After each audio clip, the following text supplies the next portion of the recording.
hasta 31 grados de temperatura en la tarde de este bello viernes. Queridos amigos y amigas, ustedes saben, los viernes tenemos nuestra sección especial, nuestro blog de viajes con los amigos de Ibertour. Como siempre, en este caso, hoy con Mónica Heredia. Gracias, Mónica, por venir. Buen día. Gracias a vos por convocarnos. Así que bueno, acá estamos.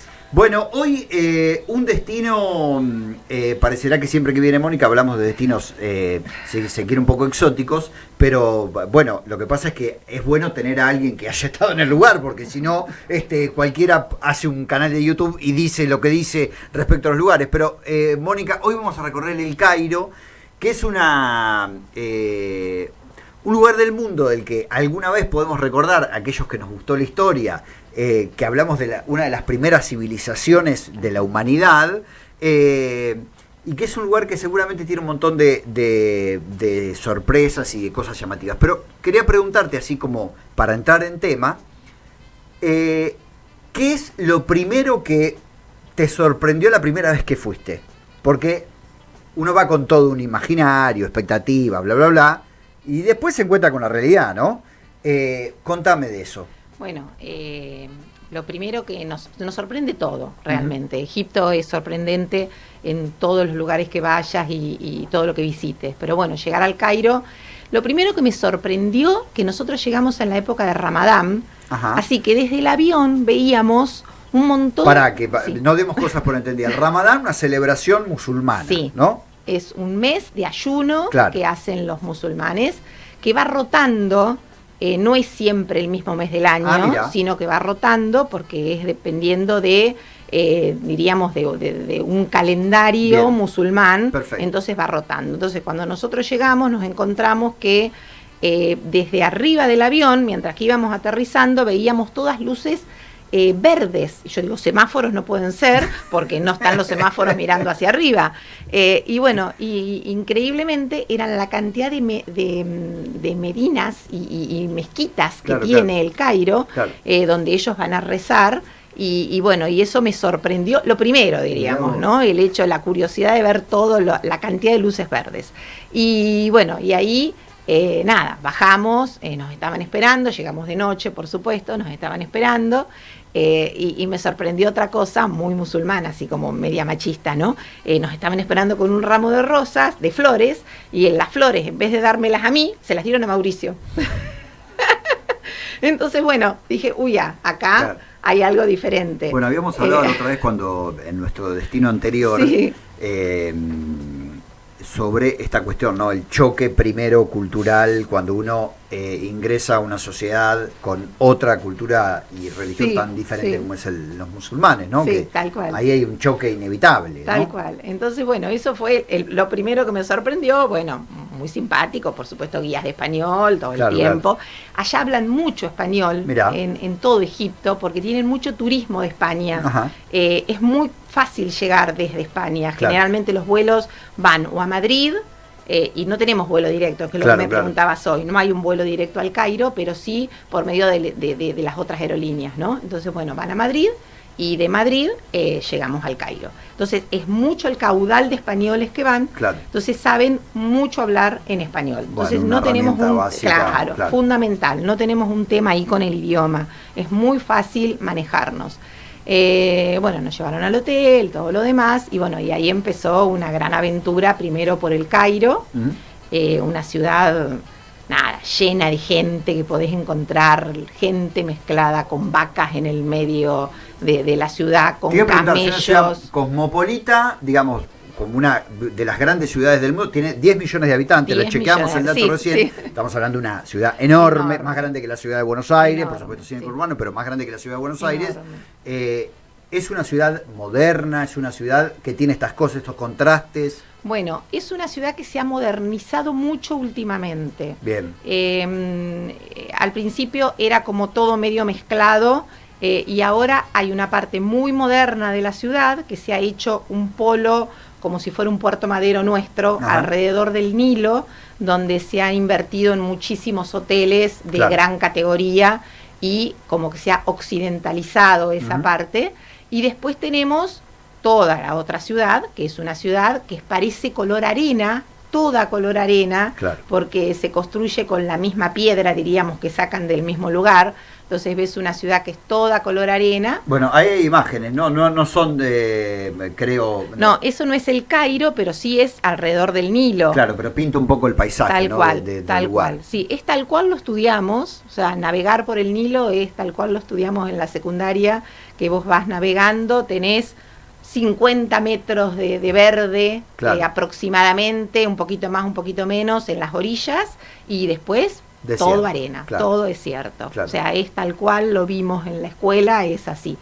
Y bueno, y el Cairo, como me preguntabas hoy, si era una ciudad cosmopolita, hay una parte muy moderna, y lo que tiene ahora es que se han unido las dos ciudades, porque está el Cairo del margen derecho del Nilo y Giza, que es donde están las pirámides, del lado izquierdo del Nilo. Y hay una historia ahí, ¿no? Que sí, tiene que ver con su manera su cosmovisión de la vida también, ¿no? Sí, es muy interesante eso, porque esa historia es, diríamos, durante todo el Nilo. Del lado derecho, que es del lado del este, diríamos, donde sale el sol, es la ciudad de los vivos. Entonces, todas las ciudades ellos la armaban del lado del este, donde salía el sol. Claro. Y del otro lado del Nilo, que era del lado oeste, es donde el sol se ponía, que era la ciudad de los muertos. Y eso se da en todo Egipto. Claro. Desde el norte, donde está el Cairo, que tenés la ciudad del Cairo de un lado, y Giza, que es donde están las pirámides, claro, del otro. Y hacia abajo todo, diríamos, el Valle, claro, de los Reyes está del lado del oeste, que es donde encontraron las tumbas, claro, subterráneas, claro, porque primero ellos enterraban a sus faraones, a sus reyes en las pirámides, esas tan famosas que vimos, claro, y después, como era muy complicado armar eso para cada uno, porque tenían que hacerle túneles y lugares diríamos, muy exclusivos, muy privados, como para que no los saqueen. Claro, claro. Entonces las medidas de seguridad tenían que ser muchas, entonces después empezaron a enterrar más al sur, cerca de Luxor, claro, que es otra de las ciudades más importantes de Egipto, que está en pleno Valle de los Reyes, y ahí enterraban subterráneo. Mirá. Entonces ahí están todas las tumbas de los faraones. Bueno, ahí está enterrado, estaban todos, Ramsés II, Seti, claro, el claro, famoso Tutankamón, ¿no? Que claro, tiene una historia aparte, porque comparado con Ramsés II, Tutankamón reinó solamente muy poquito tiempo, muy poquito tiempo, y fue muy poco lo que hizo. Comparado con Ramsés II, que estuvo 60 años gobernando. ¿Y por qué más famoso en general? Tutankamón es el más famoso porque es la única tumba que se encontró intacta. Ah, claro, claro. O sea, la única tumba que se encontró sellada como la habían dejado ellos, Mirá que no vos. estaba saqueada. Mirá vos. Entonces ahí encontraron el faraón, o sea, los restos de Tutankamón, su momia, y encontraron todo, los sarcófagos, claro, con todo lo que lo enterraban. Ahí claro, pudieron realmente conocer que ellos enterraban a los faraones con todo lo que necesitaba para vivir, porque ellos pensaban que cuando el faraón llegase al sol, diríamos, con claro, el rey sol, tendría que tener todo lo que necesitaba. Mirá Entonces vos. era absolutamente todo. Bien. Lo único que, bueno, en la momificación le sacaban las vísceras, que las guardaban en lugares especiales, claro, que también estaban enterradas ahí adentro de las tumbas. Y bueno, y Tutankamón es una belleza verlo, está todo ahora, o sea, yo lo vi en el Museo Viejo del Cairo, claro, pero bueno, hoy el acontecimiento más importante que está pasando en Egipto en este momento es la inauguración del Gran Museo. Bien, ustedes seguramente del otro lado han escuchado o han visto estos días que ha habido un gran evento en el Cairo vinculado con la reinauguración del museo, Claro.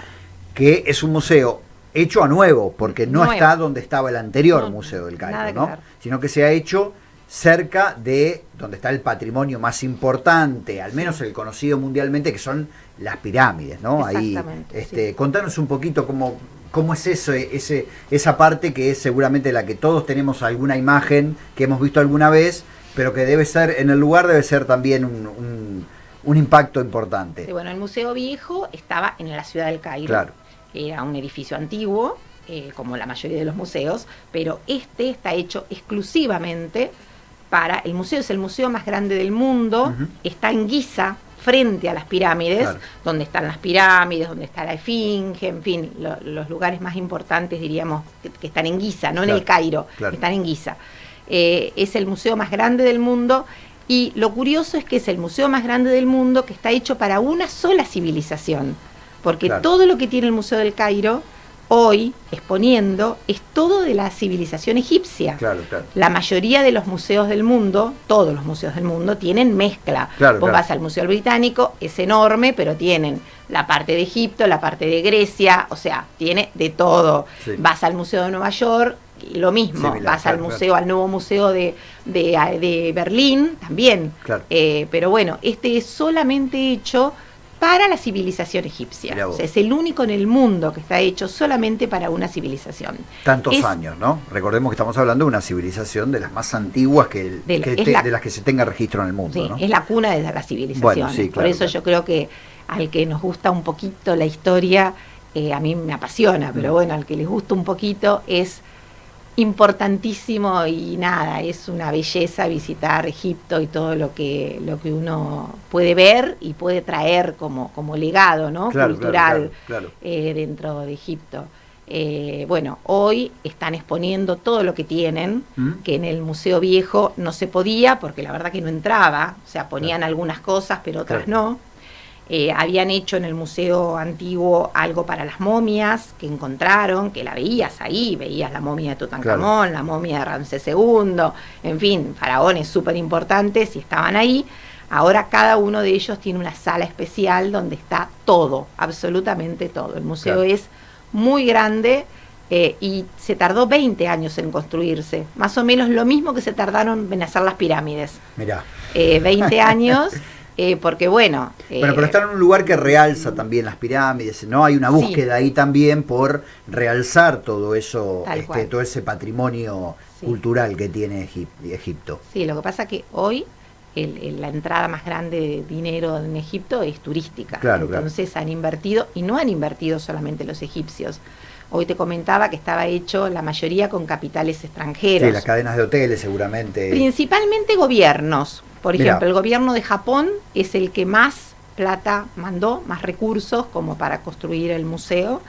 Y bueno, y pasó por de todo, por guerras de ellos, pasó por pandemia, por eso se fue retrasando.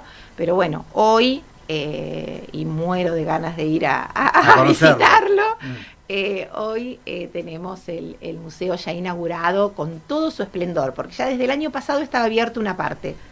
Pero hoy, ya a partir el 4 de noviembre fue la inauguración del museo a pleno, o sea que a partir del 5 de noviembre ya abrió las puertas a todo público. Bien, cuestiones prácticas del Cairo, de Egipto, de Giza. ¿En qué época conviene ir? Estamos hablando de desierto, yo me imagino que va a haber épocas tal vez un poco mejores que otras para ir, otras que son insufribles.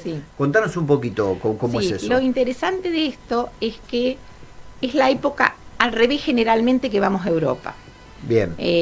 Los pasajeros van a Europa a partir de abril, que empieza el clima lindo, la primavera, hasta octubre, noviembre, como para disfrutar todo. Se puede ir a Europa en invierno, pero hay lugares que por ahí no se llega por la nieve, en fin. Y en Egipto es al revés. Vos podés ir todo el año, pero en septiembre hace 45 grados, o sea, es muy complicado. Si bien es seco el clima, o sea, se soporta, pero 45 grados. Son 45 grados. Entonces, la temporada, digamos, mejor para empezar a ir es desde octubre, noviembre, todo el verano, hasta abril, más o menos, que es tolerante, diríamos. Se puede combinar turísticamente, digo, con otros lugares, como por ejemplo Dubái, Emiratos Árabes, que está súper de moda. Está cerca de ahí. Está cerca. Comparado con lo que sería ir de acá, es mucho más cerca. Está cerca y tienen climas parejos, porque, por ejemplo, a veces que la gente te dice, no, yo quiero pasar por Inglaterra, y después, bueno, el choque de temperaturas es terrible. No se puede llevar 2 valijas. Entonces, bueno, como poder hacer, se puede hacer todo, pero uno generalmente trata de eso, ¿no? De ver qué podés combinar como para pasarlo bien. ¿Cuánto te parece de tiempo suficiente para conocer el Cairo? Por supuesto que si lo querés conocer en detalle puede estar un mes entero, ¿no? Pero quiero decir, ¿con cuánto tiempo te parece que uno se lleva un pantallazo Nosotros generalmente lo que yo recomiendo son 4 o 5 días en el Cairo. Hoy tenés que dejar un día para el Museo del Cairo. Claro. Hay mucho para hacer en el Cairo, porque el Cairo, bueno, tiene lo que habíamos hablado recién, de que sí está en Giza, todo lo que es antiguo. Después tiene el barrio copto. Tiene la ciudadela de Salatina, que es donde está la famosa mezquita de alabastro, que es bellísima para recorrer y conocer también. Tiene sus mercados, o sea, que también son muy interesantes. ¿El Nilo hay excursiones de navegación en el Nilo? Sí, claro, también. Sí. Y después, bueno, del Cairo lo ideal es volar a Luxor, salir a la mañana, volar a Luxor, y generalmente desde Luxor se toma un crucero por el Nilo. Mira. ¿Por qué crucero? Porque vos vas bajándote en los distintos lugares para recorrer distintos mausoleos, distintos templos, en fin, que se recorre, están todos muy cerquitas, porque ya te decía, la vida a través del Nilo, alrededor del Nilo son 50 metros, 20 metros, después desierto. Claro. Entonces lo que podés visitar está todo muy cerquita del Nilo, por eso se recomienda, siempre se hace en crucero. Bien. El crucero termina en Asuán. Asuán es una ciudad muy importante debido a varias cosas. Primero tiene su famoso, el lago con el muelle, el puerto, y ahí para los cruceros podés hacer navegaciones por el Nilo. Tiene el famoso templo del rey Ramsés II, que es maravilloso, que también lo visitas. Sí, claro, a todos se puede entrar, a todos los templos se pueden visitar, son todos hermosos para visitar, todos tienen, es increíble ver cómo está conservado todo. Claro. El templo de Luxor, el templo que está en Luxor, el templo todos los templos, cómo están conservados, de acuerdo al clima seco, están hasta las pinturas originales. Claro, no hay desgaste, sin humedad. Columnas de 100 metros con las pinturas originales, realmente te sentís una cosa muy chiquita y decís, ¿cómo hizo esta gente para construir semejante cosa, no? Eso te iba a preguntar, pensando un poco en el cierre de esta nota, ¿cuál es el legado de un viaje como este? Porque, qué sé yo, por supuesto que uno puede ir con diferentes motivos a diferentes lugares del mundo, pero la experiencia de un viaje como este, ¿qué te parece que deja después de conocer en profundidad una historia tan rica y una cultura tan distinta, sobre todo a la occidental, ¿no? Sí. Creo que es primero lo que deja todo el viaje, que es crecimiento personal. O sea, yo siempre digo que no es que yo me dedique al turismo, pero no hay plata mejor invertida que poder viajar, poder transmitirlo a los hijos, y no hay cosa, diríamos, que sume más en la vida de alguien que hacer un viaje. Siempre se crece un antes y un después. Hay gente para todos los destinos, hay gente que me dice, yo ni loca voy a Egipto, pero nada, yo lo respeto a eso. Por supuesto. Pero realmente es un crecimiento cultural, personal, aprendes de otras culturas, como a todos lados que vas, pero por ahí Europa es mucho más parecido a nosotros. Este tipo de lugares, como vimos Marruecos la otra vez, o Egipto en este caso, que curiosamente están los dos dentro del continente africano, son civilizaciones antiguas que pueden... Que tratan de transmitir su legado, ¿no? Claro. En lo que creían, que por ahí uno comparte o no, pero bueno, es la creencia de ellos, cómo vivían, lo que hacían. Estamos hablando de pueblos que tienen 4.000 años, o sea, muy, muy antiguos. Y más, ¿no? Y más. Claro. Pero bueno, y entonces, nada, todo es crecimiento. Y yo creo que es súper importante invertir en eso, ¿no? En uno, en su crecimiento personal, cultural, conocer, ser maleable también, porque aprendés a aceptar cosas que antes te parecía que no, y ellos te cuentan, y bueno, y es su cultura, y hay que aceptarlo, y bueno, y adaptarte. Siempre que uno va a un lugar así tan distinto, tiene que tratar de sumarse, diríamos, claro, de ser dócil como para poder aprender, porque si vos vas en una forma rígida de ver las cosas, no te sirve. Entonces, bueno, todo eso creo que te da el hecho de viajar. Bien. ¿no? Te da utilidad. Creo que tendríamos que hacer en una próxima entrega esta cuestión de cómo un viaje te puede incluso cambiar la manera de mirar muchas cosas en la vida. Creo que los que hemos tenido la posibilidad de hacer algún viaje corto, largo, no importa, pero que ese viaje nos ha pasado por el cuerpo y demás, te deja una enseñanza, una manera distinta de ver tu realidad en tu contexto muchas veces. Y me parece que podríamos hablar de algunos viajes que nos han marcado a ustedes, a nosotros y ponerlo, porque creo que también es una de las cosas más ricas que tiene el viaje. Lógico. Más allá de una experiencia que es en sí viajar y conocer, ponerte unos días en otro contexto. Mónica, gracias por haber venido, como siempre, a traernos este panorama general del Cairo. Gracias a vos y bueno, gracias a todos. Hay mucho para hablar, pero bueno, creo que tratamos de hacer un resumen de lo que puede ser el Cairo y Egipto en sí, porque claro. El Cairo sería la puerta de entrada, ¿no? Es verdad, Egipto. Es verdad. Mónica Heredia de IDERTUR en la mañana de la radio, hoy compartiendo este destino, el Cairo en Egipto y el resto, claro, de Egipto, de esa civilización tan impresionante que ha tenido la humanidad. Mañanas en Orsay. Una compañía para empezar el día.